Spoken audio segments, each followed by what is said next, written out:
Como é que é, pessoal? Bem-vindos a mais um World of Human. Hoje estou aqui com o João Miguel, membro fundador do Zurich Movement, um amigo também já de mais ou menos longa data.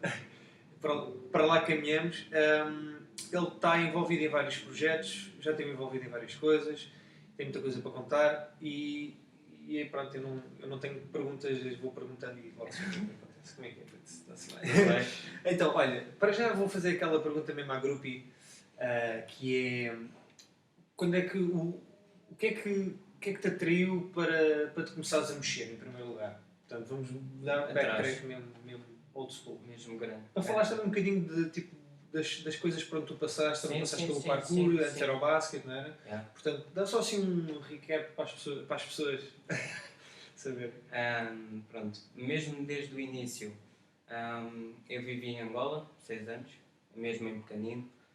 Fui para lá com alguns meses e desde que me lembro sempre fui muito macaco e muito curioso e acho que por acaso na infância é muito importante tu teres um contexto que te estimula a mexer e lá está, existe tanta coisa lá fora a qual podes explorar e entreter-te, passar o teu tempo com e portanto tendo esse contexto muito mais natural, no meu caso, e muito mais de rua, porque sempre que me lembro, estava quer na praia, quer em relva, quer mesmo nos corredores dos prédios, etc.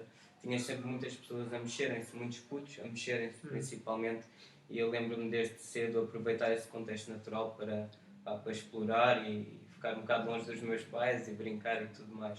Portanto, eu acho que esse é o primeiro passo importante, é tu teres uma infância rica, porque depois de certa forma determina um bocado o caminho mais físico que vais levar durante a vida. Se tu nunca fores estimulado desde o início, penso que é muito mais difícil mais tarde ganhares essa curiosidade, porque essa curiosidade de certa forma é impulsionada logo desde cedo. E tu ganhas gosto e à medida que ganhas competência também ainda ganhas mais gosto, portanto é sempre recíproco. Depois vim para Portugal com os 6 anos, experimentei futebol, handball, natação e depois fui parar ao basquete, que foi o que eu fiquei mais tempo.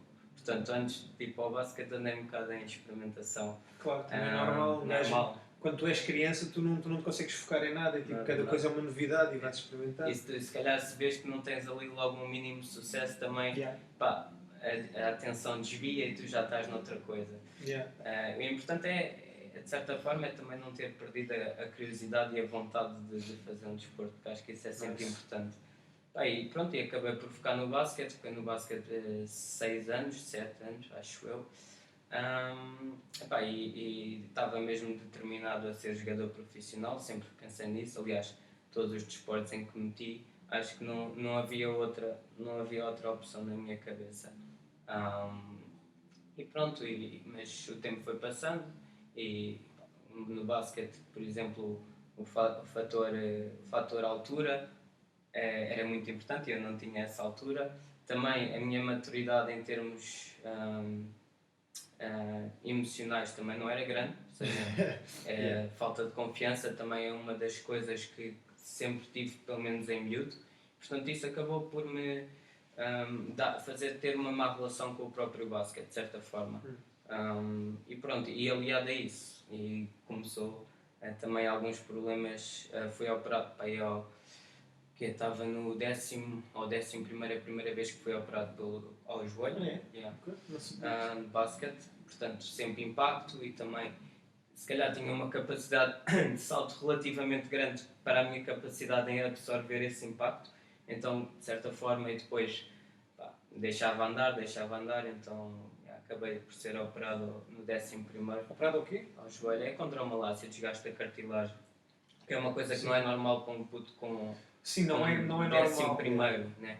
Portanto, sobreuso constante das mesmas articulações, da mesma forma. E depois, às tantas, também já estava um bocado desmotivado do basquete, comecei através também um bocado por influência do Zé, tu conheces o Zé Martins, da minha equipa. Também começámos, ele tinha assim, sempre foi meio Nós na altura achávamos que ele era meio variado, porque ele não tinha mas tu medo. já o conheces há Há bastante muito, ele tempo. estava no mesmo colégio que eu. Ok. Mesmo Colégio. Colégio, ok. Já lá vamos. Mas, já. E pronto, e nós, pá, no recreio jogávamos imensa apanhada e tínhamos um monte de jogos para jogar mais físicos. E portanto, e ele tinha uma à vontade gigante com aqueles contextozinhos de recreio, né? Tipo de saltar os muros, de se empoleirar, etc. E eu também comecei a ganhar esse gosto, né? Dentro desses jogos, e depois foi a partir daí que surgiu o parkour, porque nessa altura que estávamos, tenho 23, isso foi quando eu tinha para aí 17 anos ou 18, portanto o parkour aí também já estava bem espalhado, digamos assim, já não era uma coisa assim tão E eu metida de acho lado. que foi nessa altura que eu te conheci. Sim. Porque eu lembro-me de ter Com Canana, conhecido. acho eu. Não, meu, com aquele outro puto, meu, que eu nunca mais vi, um puto pequenininho, que só mandava mortais também. Que a gente encontra-se em São Pedro. É sério. Yeah, Não era o Diogo, não é? é um Diogo, Diogo qualquer coisa assim, um gajo assim de olhos mais clarinhos. Yeah, acho que sim. Yeah, e Eu nem conhecia bem, por acaso. encontrei-me com ele e tu estavas lá também. Eu lembro que tu estavas a mandar. Acho que era fronts ou sides. Capaz. Assim mesmo bué na Capaz. boa. E eu, este sacana salta bué. Yeah. E depois nunca mais te vi. Mas Continua. foi nessa altura que estava a ganhar o gostinho, e depois lá está, comecei sempre com a parte dos mortais, e depois é que também fui um bocado mais para aquele parkour mais AB, parkour mais urbano, digamos assim. E pronto, e a partir daí pronto, fui praticando parkour durante 3 anos e meio, até de certa forma ter feito o switch para esta prática de movimento, que se calhar vamos debater aí e Claro, falar sobre. Mas Então pronto, então bora só dar agora um passo à frente. Quando é que os Origos surgem e porquê?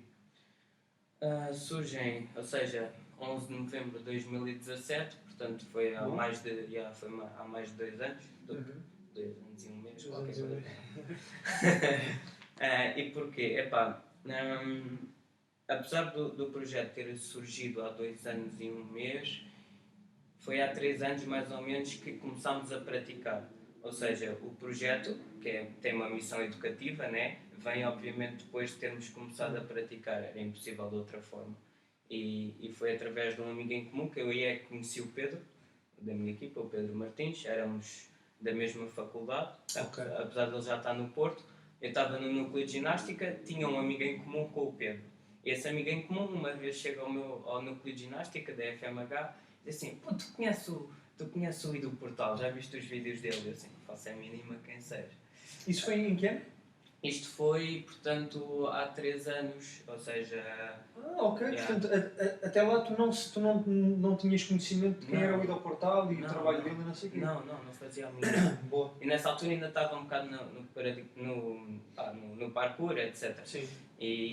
Mas como já estava farto também, porque depois o parkour acabou por agravar um bocado também as minhas limitações articulares, etc. Não porque o parkour inerentemente leva a isso, mas porque eu não tinha a maturidade também. A maneira como tu praticavas. Exatamente. Yeah. Mas pronto. E ele não conheço, depois ver os vídeos, assim, poça. E depois houve ali um confronto entre aquilo que era a minha necessidade de ter uma prática mais sustentável e aquilo que ele apresentava. Yeah. E eu acho que quando tu mudas de uma coisa para outra, normalmente das duas uma, ou tens uma experiência que de certa forma te leva a mudar, ou estás à procura de resolver um problema na tua vida ou na tua prática. Yeah. E a mim foi esse problema, essa necessidade de ter uma prática mais baseada no longo termo, baseada mais na sustentabilidade, estás a ver? Numa boa relação com o meu corpo, Yeah. e numa boa relação com a vida. E portanto foi através desse amigo em comum que depois eu conheci o Pedro, porque entretanto esse amigo em comum também apresentou o Ido Portal ao Pedro, Certo. e de certa forma depois criou-se ali o elo de conexão. Ou seja, esse vosso amigo foi ele que vos instigou E foi. para... Interessante. Foi o Pedro Amaral. Shout out Pedro Amaral. Pedro Amaral. Obrigado. Que não fosse Sabe? Mas sim, Yeah. foi isso. E aí, grande cena. Ok. E depois vocês começaram a dizer... Como é que... A praticar. Como é que vocês concluíram? Ok, isto é vamos por este Vamos caminho. por aí. pronto, nós depois começámos, ele entretanto foi para estava no Porto, Pedro, Certo. a estudar, a fazer o mestrado, e eu estava cá em Lisboa. E fomos praticando isoladamente. Ou seja, ele foi construindo a cena dele, eu fui construindo a minha, Certo. e depois, quando ele regressou do Porto, juntámos e começámos a debater talvez um bocado mais a parte mais filosófica da coisa, porque de certa forma a prática de movimento tem uma vertente filosófica ainda grande e é aquilo que te capta mais para tu depois teres uma missão educativa, tu tens que passar um bocado pela filosofia, porque senão depois também não sabes o que transmitir. Tu podes entregar as ferramentas físicas e organizar um treino muito bonito, se tu não sabes incutir pelo menos uma capacidade crítica sobre a tua prática, ela também não te vai dar grande coisa. E portanto, eu comecei a falar com ele, etc. E depois a partir daí fomos praticando em conjunto e às tantas tínhamos os dois o gosto, o Pedro mais que eu, sinceramente, o gosto por ensinar. Então, de certa forma, não nos fazia sentido também ficar só pela prática, nós tínhamos que partilhar aquilo. Para gerar também algum conhecimento coletivo, porque tal como nós, haverão outras pessoas que poderão beneficiar. Então, por que não, né? Por que não juntar uma arte que é aprendida e depois, depois partilhá-la, sempre com o intuito de fazer as próprias pessoas perceber que elas têm que ter um papel ativo nas escolhas que fazem, nas escolhas de prática que fazem. E portanto, depois surgiu aí, após uns meses, vamos ver, tipo, primeiro obviamente precisamos de praticar, porque senão não temos nada para ensinar. E praticámos e às tantas ao mesmo tempo fomos pensando em formas de estruturar, em formas de lecionar, de instruir, como é que guiamos as pessoas pelo processo, estás a ver?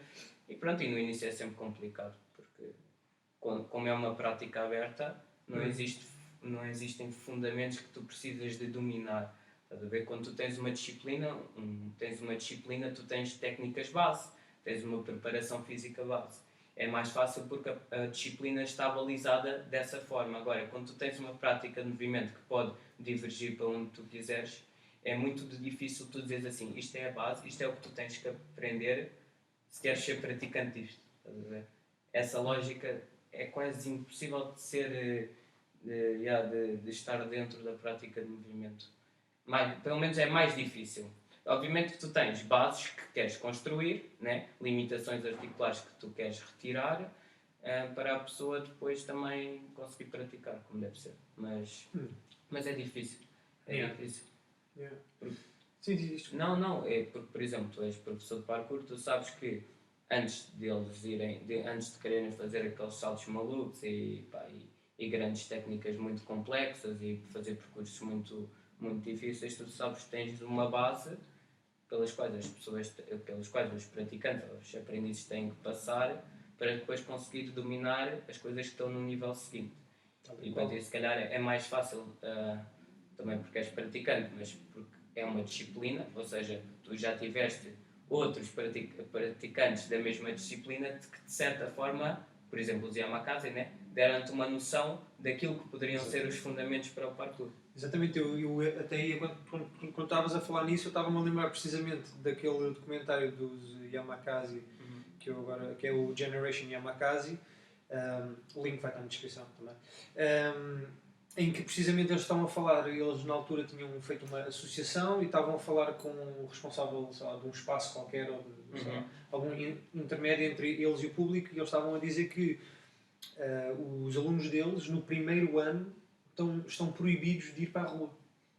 Portanto, eles iam treinar um ano de preparação física. Sim. Não, minto, desculpa. No primeiro ano estão proibidos de fazer saltos. Ok. Portanto, eles treinam na rua. Sim. Também treinam em ginásio, mas treinavam na rua. Mas só treinavam as bases. Lá está a preparação física, que na versão deles é extremamente agressiva. Concordo semi. Mas pronto, as técnicas base e tudo ali ao nível do chão no primeiro ano.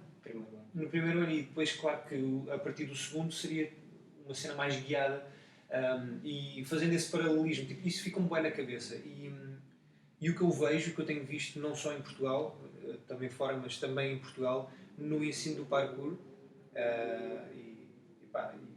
eu acho que na vertente, tanto na vertente pedagógica como na vertente de sustentar um negócio. Sim. mas neste caso dando primazia à vertente pedagógica, um, porque nós, comunidade do parkour, não tivemos uma instrução sólida, não é? A nossa instrução foram os vídeos do YouTube e trocar ideias uns com os outros. Existe uma facilidade em ensinar mais skills do que as bases aos alunos. E isso torna-se perigoso porque não, em primeiro lugar, não traz a tal sustentabilidade que o parkour também defende, embora pareça que não, estás a ver? Mas isso é por causa do desvio da mentalidade. E não traz, não faz com que um aluno, lá está, esta é a vertente mais business, não faz com que um aluno fique contigo. Porque o aluno se aprende tudo depressa, rapidamente se farta porque já tem as ferramentas que quer e vai lá para fora experimentar. É por isso que eu pessoalmente, o Sandro Lopes, sou muito apologista de ficar ali nas bases, ir dando cheirinhos ao skill, mas estar sempre na base, especialmente no primeiro ano. Porque tu, lá está, a maior parte das pessoas que chegam à prática, seja na minha, seja na tua, calculo eu também, não vêm preparadas para nada. Portanto, tu tens que começar do zero, tens que ver que cada caso é um caso, vais ver que se calhar aquele aluno tem mais necessidade de mobilidade, o outro se calhar precisa um bocadinho mais de força, e vais trabalhando depois isso tudo em conjunto. Mas está, isso demora tempo. Não é fazeres abdominais durante um mês e fazeres o pino e depois pensas que já estás bom para fazer tudo. E pronto, isso pega agora um bocado com a vossa cena também. Espera aí, já agora, deixa-me dar um backtrack. Eu fui apresentado às cenas do Ido Portal, já nem me lembro bem como, mas eu estava em Singapura. Portanto, 2013, há 6 anos. E eu lembro que foi durante uma aula qualquer de parkour que eu acabei de dar, estava lá com um colega meu, o Ian. Sabes quem é aquele do... Sei. O link dele também na descrição, olha. I'm advertising you, bro. Anyways, não sei que, já não me lembro quem é que foi. Ou fui eu que descobri em casa, não me lembro. Entretanto, um dos nossos alunos, que era um gajo que trabalhava numa companhia aérea, acho que era piloto ou era cabin crew, uma cena assim. E o gajo chega assim, não sei, não. Vocês já ouviram falar naquele Ido Portal e não sei o quê? Porquê? Porque eu estava a fazer locomoção. Sim. Isto aqui é Ido Portal e não sei o quê. Ido Portal? Não, pá, isto é locomoção. Tipo, ok, sim, ele também faz, mas tipo, no parkour também tens isso à bué, estás a ver? Aliás, é tipo o staple da preparação física do parkour é precisamente... Sim, formas do A e B, né? Não, e a cena do movimento quadrúpede, tipo, está bem instalada na cena militarizada, estás a ver também do ensino deles. Anyways, a gente troca tipo, ideias durante 5 minutos e o gajo arranja um DVD que ele arranjou não sei de onde, o gajo, tipo, ou seja, o Ido Portal estava a querer vender aquela merda bacana, sacou aquela merda não sei de onde, e deu-me um DVD com as lições todas. Lesson 1, Lesson 2, com os PDFs, com os videozinhos e não sei o quê, e eu, foi aí que eu comecei a levar a cena mais a sério. Na altura estava muito fascinado com o trabalho dele, mas lá está, um bocadinho por ignorância, não estou a desdenhar, mas a gente já lá chega. E obviamente fiquei bem inspirado pela cena do gajo e comecei a praticar, lá está, primeiro para sentir e para saber o que é que funciona, o que é que não funciona, e comecei a adaptar certos exercícios ou certas... também com a parte filosófica ou mais com uma parte de autocrítica, implementar isso nas minhas aulas. Especialmente porque eu vi ali que, em termos educativos, aquilo era muito importante no parkour. Porquê? Porque também depois veio-me à cabeça a cena do Bruce Lee, a cena do aproveitar o que é útil, descartar o que não é útil e adicionar o que é teu. Então, muito rapidamente aquilo fez tudo bom sentido. E eu comecei a criar aulas em que a parte preparatória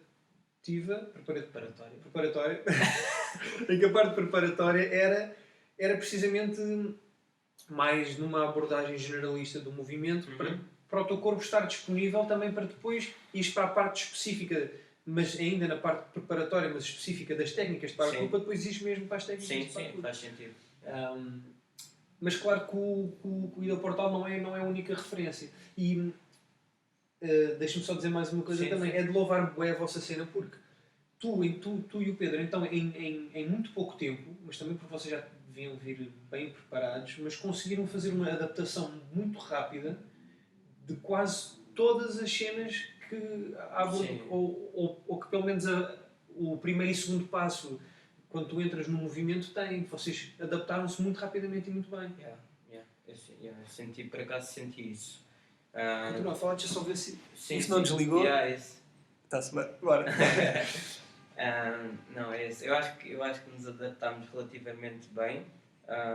Obviamente que no início tudo parecia pontas soltas, ou seja, e isto é importante referir, é que às vezes pensamos que estamos a ter uma prática de movimento, mas acabamos por ter uma prática de movimentos diferentes. E não é bem isso, é mais arranjar um fio condutor e tentar unificar tudo do que este dia vou fazer aquele tipo de movimentos, aquele dia vou fazer outro tipo de movimentos, ou seja, não é, no início ainda estávamos assim um bocado fragmentados, de certa forma. Adaptámos rápido em termos de competência, digamos, competência base, porque vinhamos, o Pedro, apesar de ter jogado futebol durante 12 anos, ou seja, se foi a única disciplina a sério que ele jogou, então no futebol, outro gajo qualquer do futebol não teria a competência que ele teria. E é de certa forma porque ele também teve uma infância muito rica, e eu acho que isso é sempre, lá está, fundamental. Apesar de ele ter estado numa prática de futebol durante 12 anos, ele então adaptou-se mesmo muito rapidamente. Mas pronto, no início é sempre complicado tu conseguires criar uma prática que não seja a soma das coisas. E é isso que estava a acontecer um bocado no início. Depois isso vais maturando a ideia e vais conseguindo organizar a prática de forma mais lógica. Mas sim, adaptámos relativamente bem. Mesmo em termos filosóficos, depois também o convívio e lá está a reflexão partilhada, né? Gera muitas ideias e tu vais colocando fora aquelas que se calhar não te fazem muito sentido e vais desenvolvendo a tua filosofia.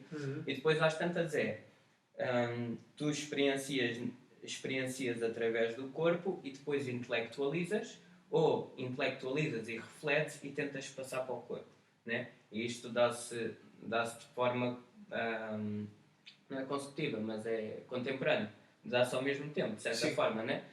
E às tantas eu acho que isso foi muito importante e eu senti isso e nunca sentia, que era, eu experienciava através do corpo, tentava fazer umas coisas e depois começava depois a intelectualizar, ok, o que é que eu fiz, porque é que eu parti daqui para aqui, o que é que eu posso fazer com isto que aprendi hoje, como é que eu posso integrar isto na minha prática de forma lógica, e depois também fazes do género em casa, através da tua pesquisa, através, lá está, de tu pesquisares pessoas que sejam praticantes, do que quer que seja, às vezes não precisa de ser o ídolo, não precisa de ser um praticante generalista, pode ser outro gajo qualquer que tu achas que adiciona valor. Exato. E tu começas a pesquisar e começas a fazer a comparação entre aquilo que é a ideologia da pessoa e a tua ideologia. E a partir daí surge um resultado que depois se transfere para o corpo, para a prática física. E eu acho que eu e o Pedro fizemos muito isso, é que fomos pesquisando no terreno, fomos experienciando e fomos analisando aquilo que estava a passar connosco e, por outro lado, através da nossa investigação, quer seja ela mais científica, quer seja ela através destas fontes de inspiração que vão surgindo, depois começavas, ok, tipo, esta ideia é interessante, deixa-me trazer para a prática e vou experienciar. E depois tá. Portanto, acho que isso foi bastante importante e catalisou muito essa adaptação que tu falas.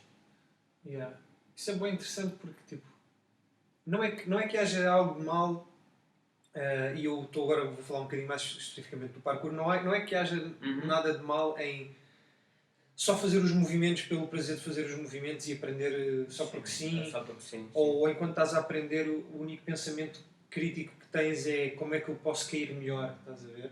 Não há problema nisso, mas eu acho que fica um bocadinho a dever não intelectualizarmos um bocado o que é que estamos a fazer e o porquê de estarmos a fazer, estás a ver? Claro. Isso já nos foi...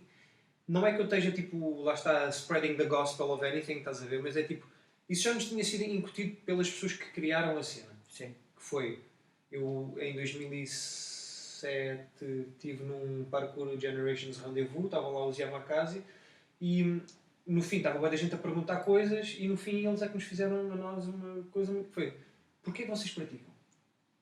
Essa Why? pergunta é importante. Why do you practice? E o pessoal ficou todo a anhar, porque eu quero ser mais forte. Sim. Mano, quer ser mais forte. Lá está, depois é aquela dicotomia, tipo, só se focam no forte, não se focam no útil, estás a ver? Epá, e acho que é bem importante. Tipo, não é obrigatório, porque nem todas as pessoas têm as mesmas aspirações, Sim. especialmente intelectuais. Há quem seja puramente motivado pelo prazer físico das coisas, Sim. tudo bem, mas para a prática poder perdurar, Sim. tem que haver uma intervenção intelectual também. Sim. O pensar, lá está, porque é que eu estou a fazer isto? O saber distinguir o tipo, eu estou a fazer coisas que não fazem sentido nenhum, que me dão prazer, porque não há um dia que seja necessário realmente utilizar tudo o que eu tenho estado a aprender, estás a ver? Tipo, a instauração do tal instinto, o praticar até ser a segunda natureza, né? Tipo, tal, essa instauração, esse exercício que não é obrigatório, mas que novamente devia estar presente tanto para quem ensina como para quem simplesmente pratica. Sim. É muito importante para passar essa mensagem, para essa mensagem durar. Na prática do movimento, e eu que sou um gajo que vai visitando o movimento de Sim, vais falar de que está-se bem o movimento, depois base, depois bola, mas reconheço a importância dele. Nem que seja como complemento à tua prática de parkour. Sim. Depende do que tu queres. Mas não só, porque eu nunca fui um gajo muito fechado, lá está. Tipo, eu quando comecei a fazer parkour já tinha outras coisas antes. Né? Tinha feito karaté, tinha feito capoeira, portanto já tinha outra noção das coisas. Entretanto, quando começo a treinar parkour, faz-me bem sentido que o malabarismo estivesse presente ainda mais na minha prática. Eu ainda sem saber o que era nada, estás a ver? Mas na minha cabeça fazia sentido que a coordenação motora, olho-mão e... Man, eu podia extrapolar isso para a prática do parkour porque era super importante. Passam-se uns anos depois aparece isto tudo do movement e man, isto faz bué de sentido. Tipo, bora buscar bué de cenas.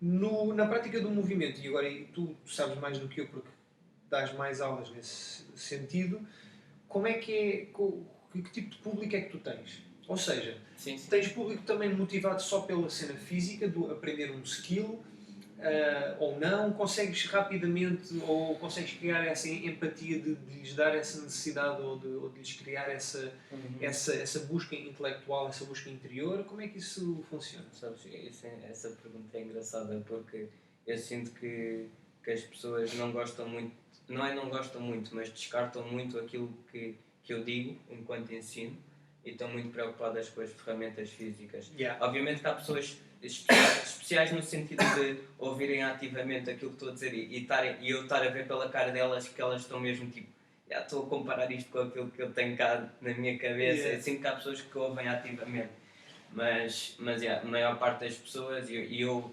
tento acompanhar a prática. Eu sempre que dou uma aula parece que estou a dar um workshop, sinceramente, no sentido de eu não é do género faz, não é faz, porque é que estamos a fazer, faz, porque é que estamos a fazer, faz, porque é que estamos a fazer. Obviamente que depois diminui um bocado o tempo do fazer, estás a ver, porque eu tenho que partilhar com a explicação de porque é que estamos a fazer.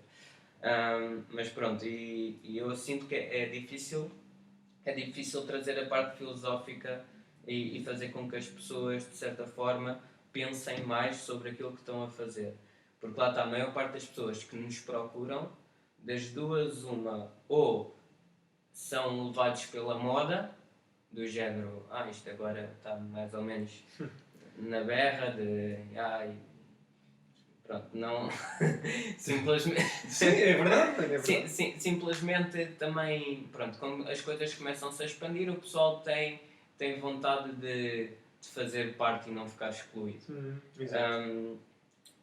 Mas depois há o segundo tipo de pessoas, penso eu, que é a maior parte das pessoas que vêm ter connosco são praticantes de outras modalidades ou disciplinas que veem a nossa prática como um complemento à delas, né? na construção de uma boa capacidade, né? Corporal, que depois se possa traduzir para o desempenho delas nas práticas, ou em questão de sistema, ou não só no desempenho, mas também nas questões de longevidade também, né? Do corpo estar todo por igual, estar preparado como um todo, para que depois eles também, portanto, se o corpo fica preparado como um todo, existem, em termos relativos, não existem regiões ou articulações, ou o que for, muito sobrevalorizadas em relação às outras, então, de certa forma, se elas gostam muito da disciplina delas, querem se manter na disciplina durante mais tempo. E para se manterem durante mais tempo, têm que começar a dar um maior cuidado ao corpo como um todo e não negligenciar ou atributos, ou articulações, ou o que for.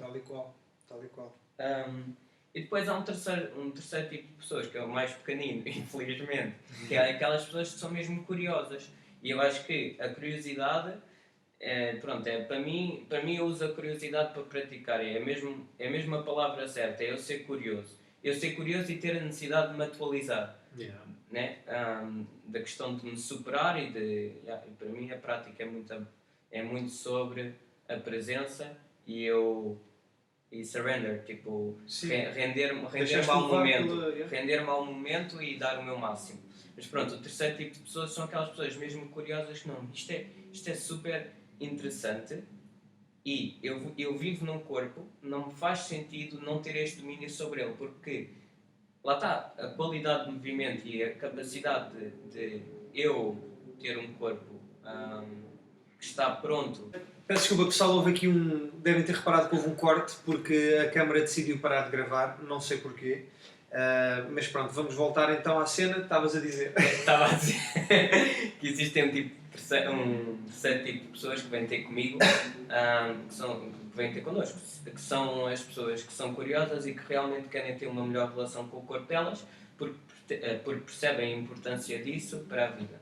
E eu acho que a prática tem que servir a vida, e às tantas tu não consegues distinguir bem quando é que estás a praticar e quando não estás a praticar. E isso é uma mudança, eu acho que as pessoas querem ver isso, de certa forma, e veem isso no movimento, que é quanto mais facilmente, ou quanto mais dificilmente, aliás, tu consegues distinguir o momento em que estás a praticar e que não estás a praticar, estás-te a aproximar daquilo que eu acho que é realmente importante, que é seres um praticante a tempo inteiro e estás sempre consciente e estás sempre presente. Quando tu fazes uma distinção muito grande ou muito evidente na tua cabeça de quando é que estás a praticar e quando não estás a praticar, quer dizer que a maior parte do teu tempo tu passas a não praticar, estás a ver? Porque tu não estás consciente do que é que está a acontecer, né? Eu acho que as pessoas procuram um bocado essa mudança. Ok, eu tenho um corpo, não é num bocadinho do dia que eu tenho o corpo, eu tenho o corpo durante o meu dia todo.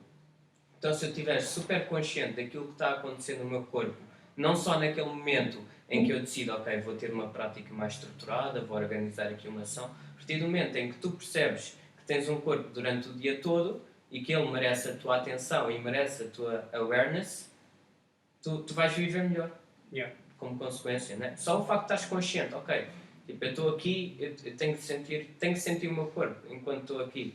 E isso é muito importante porque, lá está, o movimento é de certa forma a interface que te conecta com o mundo. Se tu não te sabes movimentar, não sabes como é que estás a movimentar, como é que tu queres ter uma boa interação com tudo aquilo que está fora, né? Se eu estou aqui contigo e a minha postura for uma postura super retraída, estás a ver? O que é que tu vais tirar daí? Estás a ver? E tipo, toda a expressão facial, toda a nossa postura, toda a forma como gesticulamos, tudo isto está a ser processado por ti. E tudo aquilo que está acontecendo no teu corpo está a ser processado por mim, ao nível subconsciente ou não, o que for, mas é muito importante. Nós temos a relação com o corpo e fazemos o corpo acompanhar as nossas palavras e acompanhar-nos a nós durante o dia todo. Eu acho que essa é aquela. Agora divergi um bocado. Não, mas isso é bem interessante. Isso é bem interessante porque, lá está, faz pensar ainda mais deep, ainda mais no interior, a raiz da cena toda e que o movimento está presente em tudo. Não só quando estás a praticar, mas também quando não estás a praticar. Sim. E ter essa noção é uma cena que isto liga um bocadinho àquela ideia que eu falei contigo há algum tempo, que era de nós falarmos sobre isto, que era precisamente, e isto é transversal a bué de práticas, que é as pessoas não têm educação para saber o que é que estão a fazer. Quando eu digo educação, posso dizer awareness, posso dizer autoconhecimento, noção corporal, Sim. blá blá blá. Mas acho que é bem importante para qualquer pessoa, mesmo que seja uma pessoa que só queira voltar a, sei lá, levantar pesos, man, whatever, ou ir para a passadeira correr. Antes disso, existe muita coisa. Existe muita coisa. E é por isso que eu gosto bem do vosso projeto também. É porque vocês dão alguns desses insights, nem que seja para despertar a curiosidade das pessoas a irem buscar mais sobre elas próprias. Yeah. Tu tens que sentir, né? Tu enquanto praticante, Sim. seja do que for, tens que sentir o teu corpo, sentir quais é que são as mais-valias e as menos-valias, o que é que está em falta, principalmente para poderes ir trabalhando sobre isso e trabalhar à volta disso. Senão, lá está, vais. Sim. Nem que sejas um praticante passivo, seja do que for, se não praticas corretamente, vais criar uma lesão, ou vais ter dores, ou vais estar desconfortável. Isso vai criar o quê? Perdão? Vai-te desmotivar. Nem que sejas um gajo que só vai ao ginásio, eventualmente, se não estás a fazer bem as cenas, vais ficar com dores e vais pensar, hoje não vou. E depois, uma vez torna-se duas tornam-se 4. Ias a dizer? Não, e ainda bem que tocas nesse ponto, porque a questão de estar preparado para algo, né, para levantar pesos, para o que é que seja, que estavas a dizer, não basta dar atenção ao corpo num curto espaço de tempo. Nós temos de estar conscientes durante o dia todo daquilo que nos acontece. E às vezes, e às tantas, aquela questão da prática não prática, essa distância começa a diminuir. Ou seja, se tu tornas consciente daquilo que acontece no teu corpo durante o dia todo, tens mais dificuldade em perceber se estás a praticar ou não. Porque se calhar estás. Imagina, tu passas o teu dia, estás a subir as escadas e estás a sentir o que está a acontecer com o teu joelho ou com o teu corpo. Não estás a praticar. Se calhar estás.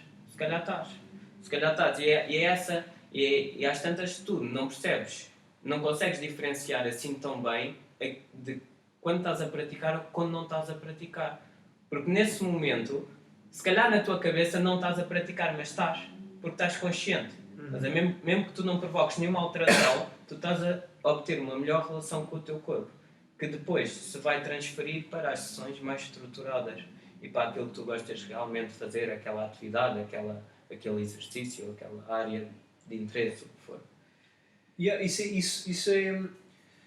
Isso também não sei se estou a conseguir transmitir a ideia, mas... Estás. E eu agora ainda ia complicar mais, que era... Sim. Isso faz com que tu, enquanto ser humano, portanto, já nos estamos a desapegar de todas as práticas ou todos os dogmas que nos possam orientar ou estarmos afiliados a... Enquanto ser humano, essa noção ou essa consciência faz-te estar mais presente. Claro. Porque tu aí estás constantemente a sentir ou a absorver o que está a acontecer no momento. Não estás preocupado com o passado, com o que aconteceu no passado, não estás ansioso pelo que vai acontecer no futuro, estás neste momento a existir. Exatamente. Mas enquanto existes, se calhar o joelho está um bocadinho não sei o quê, estou com dor de barriga, ou estou-me a sentir bem dos ombros, ou estou-me a respirar bem, sei lá. Essas pequenas coisas atraem-te, magnetizam-te para tu ficares preso ao presente. Preso, ou seja, mas tipo, presente, a prática é presença. E o engraçado da prática é que é presença. Para mim, prática é presença. Se eu consigo estar presente, eu estou, de certa forma, a praticar.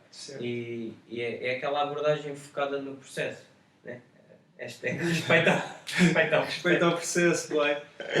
Mas é isso. E isso também liga àquela cena da meditação em movimento. É basicamente. Tu, ao estás presente, não tens preocupações. Não? Estás a existir porque te estás a mexer. E esse input faz com que tu estejas pleno enquanto estiveres in the zone, enquanto lá estiveres ligado. Não precisas de... Sim, é impossível estar sempre... Sim, e também não precisas de lá estar de ir para uma coisa muito agressiva para estares completamente in the zone em que não tens escolha, em que, sei lá, um bungee jumping ou um boxe, em que tens de estar a lutar e tens de estar... Não, tu se calhar só por estares... Lá está, por estares a mobilizar aqui tipo as ancas ou por estares a fazer uns spinal waves, entras nessa zone e é bué suave, é bué confortável. Estás a ver? E há um momento de comunhão entre aquilo que é o teu corpo e aquilo que é a situação que estás a vivenciar. Porque às vezes nós estamos com o nosso corpo, mas estamos completamente desconectados da situação em que estamos. É o mesmo que tu estás a falar, por exemplo, agora fazendo um paralelismo mais simples e simplificando um pouco, é o mesmo que tu estás a falar com uma pessoa e tu não estás focada naquilo que a pessoa está a dizer, tu estás focada e completamente imerso nos teus problemas e nos teus pensamentos. Estás a ver? Aí é onde há uma desconexão entre aquilo que sou eu e aquilo que é a situação.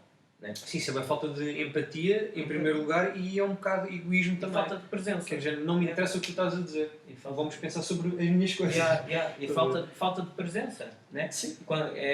Quando tu sentes que, de certa forma, estás desconectado da situação que estás a vivenciar, não estás realmente presente. Eu acho que é isso. Sinceramente, acho que é isso. E, sim, tens toda a razão. Não sei se tens. Não, mas, epá, lá está, e para quem estiver a ver isto, só dar agora um pequeno reforço nesta cena da educação. Seja o que for, epá, porque isto incomoda-me mesmo, bué. Porque é que as pessoas não... Que é, seja o que for que vocês queiram fazer, analisem-se primeiro e continuem-se a analisar durante. Ou seja, nem que a gente vá para as coisas mais básicas. E eu dou o exemplo do ginásio porque parece ser o fator comum entre a maior parte das pessoas. Vais para o ginásio e começar a fazer musculação. Ok. O que é que fazes antes para estares pronto, para o teu corpo estar pronto, para poderes começar a levantar os pesos? Existem várias coisas. Não é só eu chego lá e alongo. Chego lá e alongo. Não faz muito sentido se utilizarmos um bocadinho a lógica e pararmos para pensar um bocado. Certo? Antes dos músculos... Ou melhor, os músculos ligam aonde? E também não é preciso ter um curso nenhum de anatomia ou de medicina, né? Tipo, vamos andar um bocadinho para trás. Os músculos estão ligados aonde? Se calhar essas zonas precisam de ser mexidas primeiro, lubrificadas, sei lá. Os músculos em si. Vamos alongar antes de puxar peso, antes de os contrair bué? Será que vamos mesmo fazer isso? Será que isso é o mais útil? E nem que seja o experimentar, a tentativa e erro. O erro é importantíssimo. Lá está, não podemos ter medo do erro. Se um dia vais treinar e alongas antes de ir levantar pesos e o caraças, e no dia seguinte estás na merda, se calhar na próxima vez não vou fazer igual. Se calhar não vou. Estás a ver? Epá, esse tipo de cenas, tipo... É muito importante. Epá, e agora, pegando nesse assunto... Força, please. Não é por falta de informação, porque aliás, existe informação a mais, existe menos curiosidade. Por isso é que eu acho que a curiosidade é porque se fores uma pessoa curiosa, eu juro que vais te educar muito mais facilmente. Porque vais querer descobrir o que é que está por trás daquilo, não vais simplesmente querer fazer. Vais querer perceber aquilo que estás a fazer. E isso é impulsionado pela tua curiosidade. Agora vem uma questão muito importante, que é, se tu não és curioso ou curiosa sobre aquilo que estás a fazer, eu aconselho-te a deixar essa coisa. Porque simplesmente não vais ter a vontade de ir aprender e de te educar. E, portanto, vai acabar por recair sobre ti outra vez. Obviamente que às vezes, pronto, não precisas ter curiosidade por tudo aquilo que fazes. Às vezes tens que fazer uma coisa porque tens de, né? Porque és obrigado, senão não vais extrair o que é que seja de bom dali, de um benefício qualquer, né? Eu às vezes também não gosto de fazer algumas sessões, mas tenho que me educar na mesma. Mas é muito mais fácil educar-te quando és curioso sobre aquilo que estás a fazer. É só isso. Sim, e eu agora tu estavas a falar e eu estava-me a dar outro clique, que é... Se calhar nós, a maior parte da população que só faz as coisas sem querer saber o porquê de estar a fazer, é porque já tem uma alergia crónica que lhes foi instaurada de criança, de infância, com a tal cena do tens que ir à escola para aprender e as aulas são todas, na maior parte delas, uma seca. Então tu, enquanto adulto, depois queres voltar a fazer uma prática qualquer, porque se calhar antes jogavas futebol e agora queres só ir para o ginásio, ou ainda não fizeste nada e vais começar, mas tu não queres saber, porque tu pagas, né? Porque tu estás a pagar o ginásio ou estás a pagar a aula, tu não queres saber o processo, tu queres é o resultado. Porque o dinheiro e o trauma de estar a passar uma seca não te deixam realmente estar lá pleno. Claro. Tu tens o dinheiro, pumba, dá-me já o resultado, só que não funciona assim, porque nós não somos uma pizza.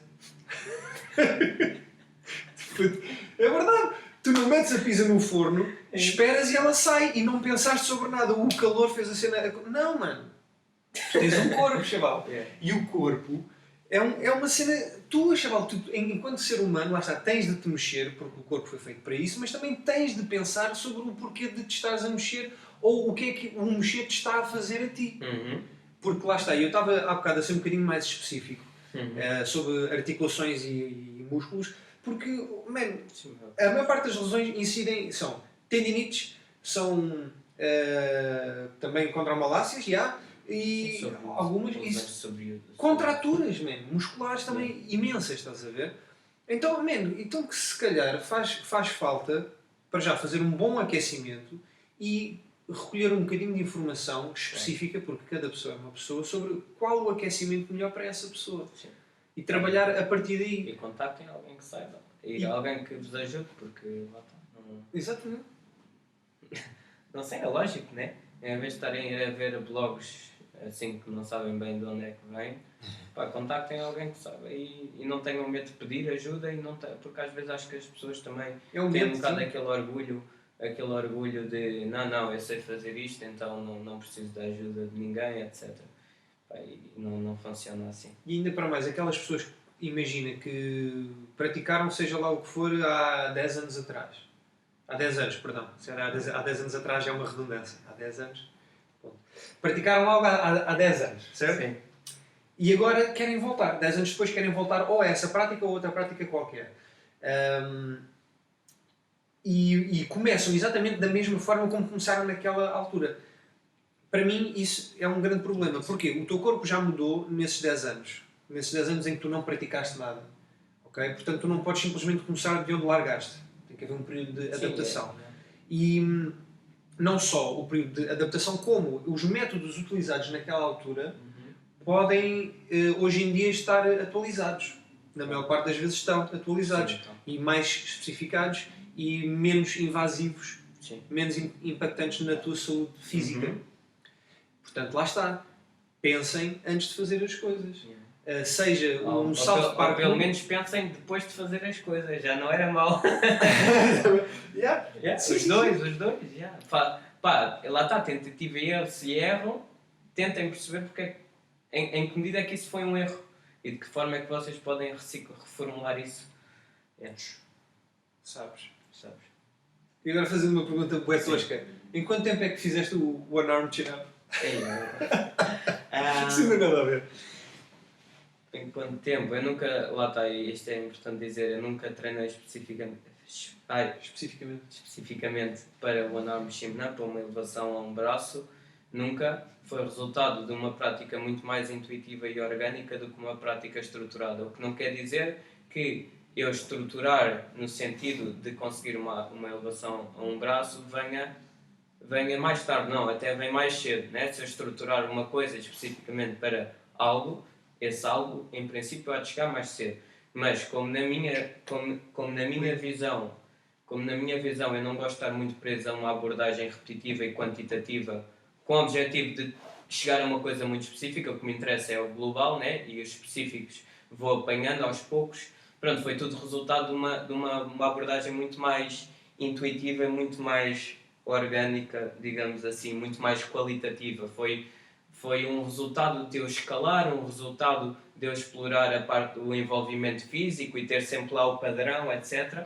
E às tantas, fui mantendo um certo número de repetições, sets, não interessa, de algumas variantes de chin-ups e pull-ups normais, com alguma progressão e tendo em conta, tendo em conta o tempo sob tensão e como é que organizo isso, né? A diferença entre eu tentar puxar lento ou deixar cair lento e depois rápido. Pronto, obviamente que não é fazer elevações de qualquer maneira que se chega a uma elevação de um braço. Mas pronto, respondendo à tua pergunta que eu já... Não, mas tu foste precisamente para onde eu queria. Isto é fixe, porque eu fiz-te uma pergunta bué básica, mas com a intenção de tu falares sobre tudo o que falaste e tu falaste, bué fixe, mano. Era mesmo isso que eu queria. Não, isto tudo para dizer o quê? Que é exatamente, tipo, se vocês querem aprender um skill magnífico, se só o aprendem e se centram só nele, vocês vão perder bué cenas. Vão perder o processo, que é fantástico. Vão perder o interesse, porque quando conseguem, desistem e passam para o outro. Esse é o assunto que eu gosto mais de falar. Que é o assunto que é o assunto que é, de certa forma, mais polémico. É quando vocês colocam objetivos mais específicos, às tantas isto funciona como os doces, né? É a resposta hedónica, né? Eu como um doce e às tantas, pronto, esse doce sabe muito bem. Às tantas eu não vou continuar durante um ano a comer só um doce, eu vou começar a aumentar o estímulo. O estímulo é o que acontece com os objetivos mais específicos. Eu consigo uma elevação a um braço, ok, às tantas já faço aquilo facilmente, tenho que partir para outra coisa ainda acima, e às tantas vocês estão no meio de um ciclo vicioso sem se aperceberem que só vos está a fazer mal. Yeah. E às vezes, quando as pessoas, ainda por cima, depois têm as pessoas à vossa volta a elogiarem o que estás a fazer, tu ainda vais ter uma maior necessidade de aumentar as expectativas delas entra o ego à mistura e depois às tantas das por ti e simplesmente foi com base no resultado e foi com base, lá está, em todo o contexto também social à volta e a facilidade com que as pessoas têm de apelidar que és muito bom, que fazes muitas coisas e isso tudo entra na equação.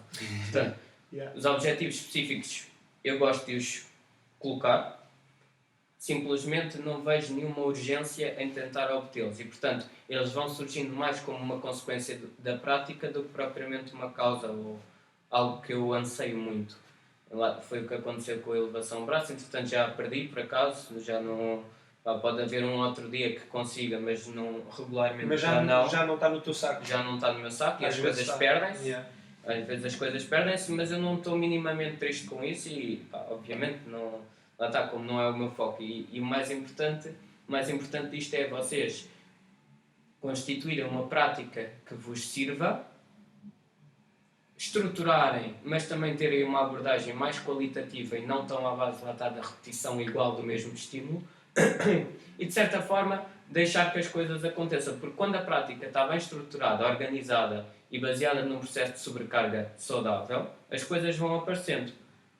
Agora, se tiverem a impressão de obter alguma coisa num determinado intervalo de tempo, já estão a colocar pressão interna sobre vocês, vão ter uma menor relação ou uma relação mais fraca com a vossa prática, vão se desconectar da presença e a prática acaba por não ser sustentável para vocês, acaba por não vos servir.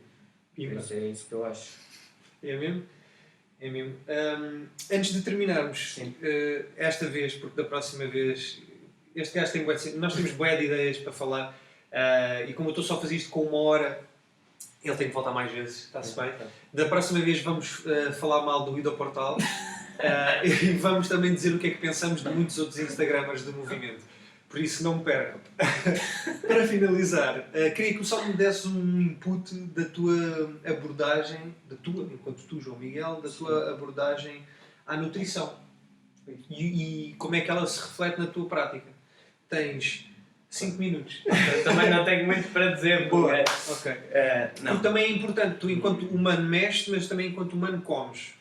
E como é que as duas coisas se relacionam, acho que é importante. Sim, eu por acaso, em termos de nutrição, não sou uma pessoa... Primeiro, obviamente que pesquiso, e já pesquisei, já li, etc. E pronto, não sou completamente ignorante em relação ao assunto. Tenho pessoas na minha esfera de amigos, de conhecidos, as quais pergunto imensa coisa sobre nutrição. E portanto, faço sempre... Lá está, como sou curioso, não me custa... E é uma forma de obter conhecimento de pessoas que eu acho que têm algo para dar e sabem muito mais do que eu. Portanto, é bom eu estar também num contexto em que essa informação venha a mim. Mas pronto, eu não sou uma pessoa muito apegada à parte da nutrição. Obviamente que eu sei da importância e obviamente que tento ter uma alimentação obviamente equilibrada. Às vezes faço alguns disparates, mas também não tenho problema com isso, porque lá está, eu não quero que a minha alimentação também seja baseada em pressão interna de tentar ser algo. Portanto, eu prefiro mudar o meu comportamento e estar atento ao meu estado emocional e estar atento à minha relação com a comida, né? Porque é que eu estou a comer assim, feito labrego? Porquê? Porquê? Porque é que eu vou buscar aquele doce ou vou comer aquilo antes de ir dormir. Porquê? Porque isso é tudo com base no nosso comportamento e lá está, eu estar consciente do que estou a comer. Eu não faço planos alimentares, não conto calorias, não vejo quantas porções é que tenho de X ou de Y, não faço isso. O que eu faço é tento ter uma boa relação com a comida e tentar perceber o que é que me está a levar a comer mal e porque é que eu como mal naquela vez, porque é que eu estou a ter estes hábitos e prefiro reformular isso e tentar perceber porque é que isso está a acontecer do que estar a desenhar planos alimentares super específicos. Outra coisa que eu tomo bastante atenção é quando é que eu como. E eu acho que às vezes as pessoas focam-se imenso no que é que eu como e pouco no quando é que eu como. E portanto, e lá está, depois vou comparando isso sempre com o treino físico. Quando é que eu como, quantas horas antes, quantas horas É isso que eu depois. te ia perguntar. Se tu pegas nisso ou não pegas nisso. Pego. Eu, por exemplo, para mim, e não estou a fazer isto em termos de sugestão, não estou a ser sugestivo de nada, mas eu, por exemplo, o meu pequeno almoço, apesar das pessoas dizerem que é super importante, e eu acredito que seja, não sei bem, em termos de evidência científica, sinceramente, eu sei que ela está a ser discutida, essa questão do pequeno almoço ser mais importante, mas eu, por exemplo, eu treino basicamente em jejum e sempre me senti bem. O que é que eu penso? É que quando eu faço jejum e vou treinar depois, eu tenho que me certificar que a refeição depois de eu treinar é boa e eu tenho tempo para fazer como deve ser. Portanto, eu não vou para o jejum e sabendo que não sei se vou almoçar, se não. Portanto, acho que é das coisas. E portanto, não sei, eu sinceramente, a mim funciona muito bem porque eu sinto-me com bons níveis de energia. De manhã, em jejum, a praticar, independentemente se o treino é mais cardiovascular ou mais de força ou whatever, não interessa muito. Simplesmente eu sinto-me bem, sinto que aquilo tem resultado, sinto-me leve e o treino corre muito bem. Portanto, em termos de quando, eu tento evitar, às vezes como à noite, mas tento evitar comer antes de dormir, tenho uma refeição, um almoço bem consistente, o lanche também não como e depois como o jantar. O que me interessa, no entanto, é eu conseguir comer mais na primeira metade do dia que na segunda metade do dia. E isso já está ligado com questões também hormonais relacionadas com a influência da quantidade de comida que tu comes na segunda parte do dia, relacionado também com o teu sono. Portanto, não tenho nada muito restrito, simplesmente tendo a ter noção de porque é que eu me estou a comportar desta forma, porque é que eu estou a comer assim, mal ou muito. E em que é que isso se reflete nos meus níveis de energia, na minha qualidade de sono. Porque eu avalio, em termos de saúde, eu quase que avalio tudo através da energia que eu sinto durante o dia, ou seja, se existe muita flutuação, se existem grandes picos de energia e picos muito baixos, eu prefiro ter algo mais nivelado. Obviamente que vai haver sempre diferenças, mas gosto de ter mais nivelado durante o meu dia, os meus níveis de energia, e sentir que durmo bem. Portanto, se eu tiver estes indicadores bons, quer dizer que eu estou, de certa forma, a escolher bem. Obviamente que às vezes depois vocês podem fazer alguns check-ups metabólicos e ver o vosso perfil lipídico, a vossa glicemia em jejum, etc. Podem fazer isso uma vez ao ano, o que for. Lá está, não se esqueçam que a informação não chega para mudar um comportamento. Vocês precisam de pensar sobre isso, precisam de se educarem. Porque não é o acesso à informação que vos vai mudar comportamentos, é vocês terem noção do que é que está a gerir o vosso comportamento, porque é que vocês estão a comportar daquela forma. Acho que é isso. E pronto. Não tenho mais nada, por hoje está feito. Sei lá, uma das grandes dicas que eu lá está, acompanhem, continuem a acompanhar. Eu vou deixar as coisas todas dele e do projeto dele e das coisas todas lá embaixo na descrição. Fiquem atentos porque nós temos que voltar, ainda há muita coisa para falar. Uma hora não chega de todo. O Alex tem que falar mal do Ido. Eu tenho que falar mal do Ido, tu tens que dizer que sim também. Não, mas eu acho que para termos um tema geral para a próxima, acho que era giro falarmos sobre todas estas influências e os prós e os contras. Sim, claro. De seguirmos ou não isso. Sim, claro. Portem-se bem. Até já. Até já.